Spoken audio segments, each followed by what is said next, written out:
بسم اللہ والحمدللہ والصلاة والسلام علی رسول اللہ۔ قرآن اور نماز سیکھیے آسان طریقے سے 3 منٹ سیریز درس نمبر 6A، جس میں ہم پڑھیں گے مالک یوم الدین۔ اس درس کے اختتام تک ہم 18 الفاظ سیکھیں گے جو قرآن میں تقریباً 6000 مرتبہ دہرائے گئے ہیں۔ مالک یوم الدین، روز جزا کا مالک۔ مالک کا لفظ اردو میں بھی معروف ہے۔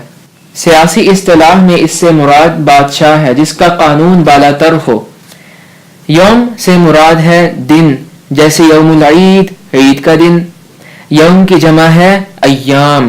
یہ دونوں الفاظ قرآن پاک میں 350 مرتبہ سے بھی زیادہ دہرائے گئے ہیں۔ الدین کے 2 معنی ہیں۔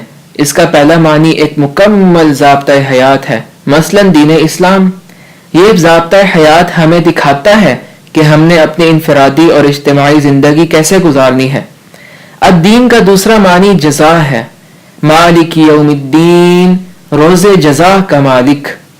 ایک طالب علم کے لیے رزلٹ کا دن پورے تعلیمی سال میں سب سے زیادہ اہم چیز ہوتی ہے۔ اسی طرح ہماری زندگی کا سب سے اہم دن وہ ہے جس دن ہماری زندگی کے نتائج نکلیں گے۔ اللہ تعالیٰ ہر چیز کا مالک ہے، اور اب بھی ہے اور ہمیشہ رہے گا، یہاں تک کہ قیامت والے دن کوئی بھی طاقت نہ رکھتا ہوگا کہ وہ اللہ کی اجازت کے بغیر کلام یا شفاعت کرے۔ وہ اس دن کا مختار مطلق ہوگا۔ اے اللہ، آپ نے ہمیں اسلام جیسی عظیم نعمت عطا کی، وہ بھی خالصتاً اپنی رحمت سے۔ اب ہم آپ سے جنت مانگتے ہیں اور ہمیں پوری امید ہے کہ آپ ہماری دعائیں قبول فرمائیں گے۔ تو آئیے اس دن کی تیاری کریں۔ کیسے؟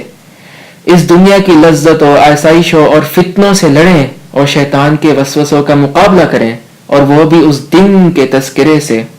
اپنی موت کا تذکرہ کریں، اور اس کے بعد کیا ہوگا، قبر میں لمبی تنہائی، قیامت کا دن، جاگ اٹھنے کا تذکرہ کریں، اور حشر کے لمبے روز جمع ہونے کا تذکرہ کریں، اور آخرکار جزا کا اور جنت اور دوزخ کی تفاصیل کی یاد دہانی کریں۔ تیاری کیجئے دین کے نفاذ کی جد و جہد کر کے، نمازیں اور قرآن پڑھ کے، اور محبت سے اللہ کا ذکر کر کے، اور اسی کے ساتھ توبہ اور اللہ سے استغفار کی کثرت کر کے۔ ہم اپنا اکثر وقت کھانے، رہائش، سواریاں، لباس اور پارٹیوں کے لیے کمائی کرنے میں صرف کرتے ہیں۔ ہم اپنے آپ کو طرح طرح کے کھانے کھلاتے ہیں، لیکن ہمیں اپنی روح کو نہیں بھولنا چاہیے۔